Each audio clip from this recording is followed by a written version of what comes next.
The Adirondacks will soon have a full-scale opera to share with the world, based on an inspiring slice of history.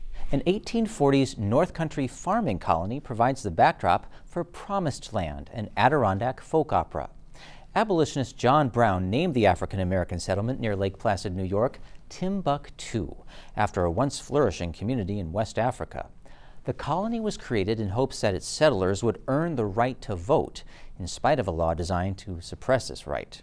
The idea for this opera began with freelance composer Glenn McClure from Geneseo, New York. Under the direction of music educator Helen Demong, the Northern Lights Choir of Saranac Lake has performed music from the opera for the public since 2013, but the piece has not yet been fully staged with costumes and sets. Through soaring music and lyrics, the opera audience will learn about the high aspirations of Northern blacks before the Civil War, pitted against the struggles of working, rugged North Country farmland. Some of the lyrics McClure uses come directly from historical speeches and letters, grounding this uplifting work of historical fiction in the experience of those who lived through it.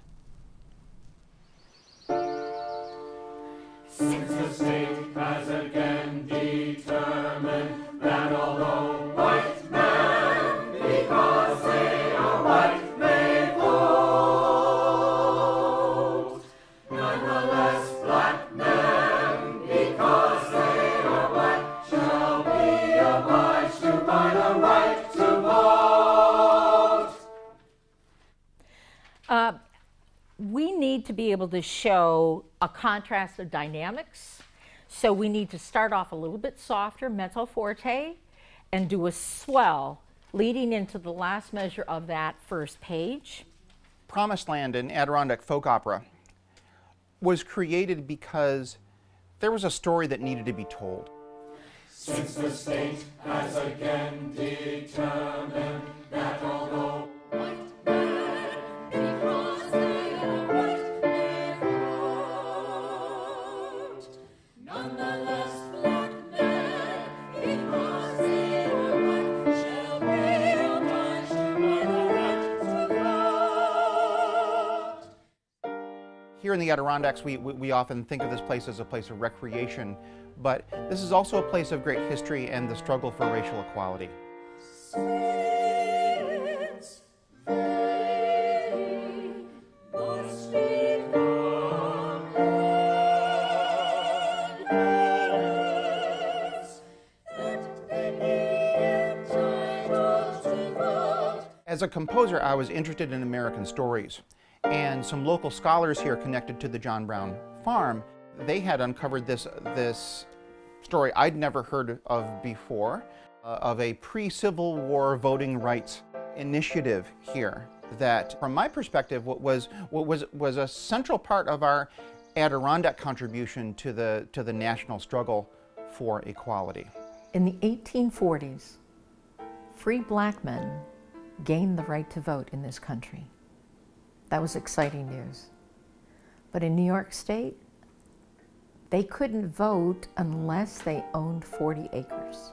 Black New Yorkers were denied the right to vote unless they could prove ownership of $250 worth of real property. In effect, this legislation disenfranchised all of Black New York and kept them from exercising the ballot and obviously from wielding any kind of leverage or power in the anti-slavery movement. The wealthy abolitionist Gerrit Smith gave away 120,000 acres, and he interviewed 3,000 free black men from the cities of New York, enticed them to come up to the Adirondacks, take one of these parcels of land of 40 acres, work the land, farm it, and then they would earn the right to vote. Yes, they must become landowners.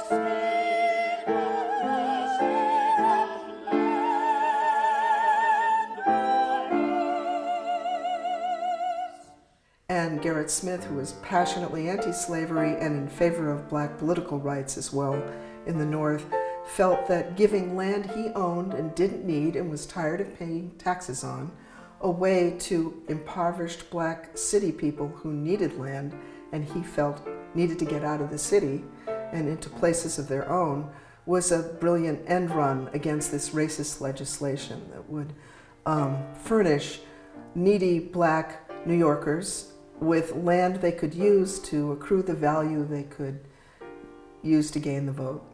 This community became known as Timbuctoo. And what we wanted to do here was to lift that hidden story out on using the arts to tell that story. So dream, brother, dream, dream, brother, dream. Dream all night till broad daylight, go sow and reap in the morning. Come up to Timbuctoo, everything you want is waiting for you. Come up to Timbuctoo, everything you want is waiting for you.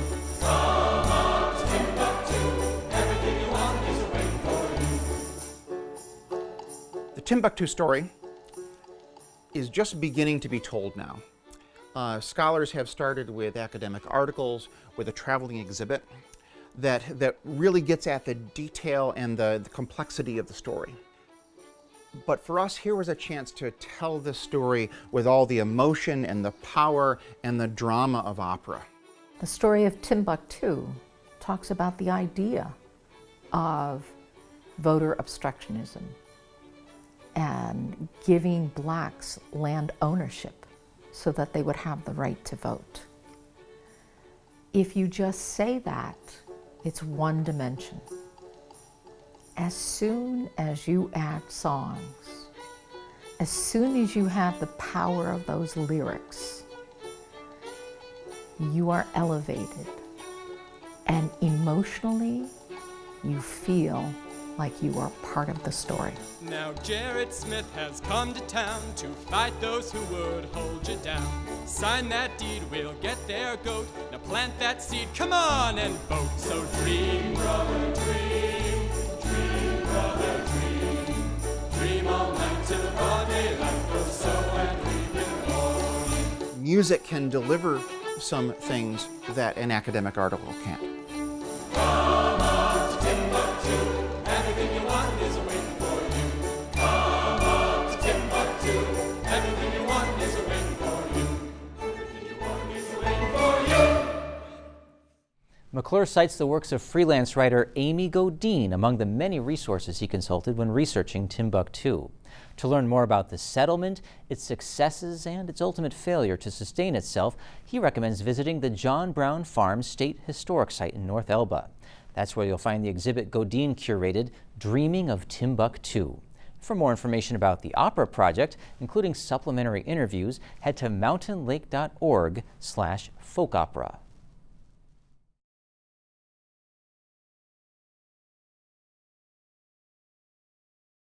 Spotlight is supported by the Glenn and Carol Pearsall Adirondack Foundation, dedicated to improving the quality of life for year-round residents of the Adirondack Park. This project is also supported in part by the National Endowment for the Arts on the web at arts.gov.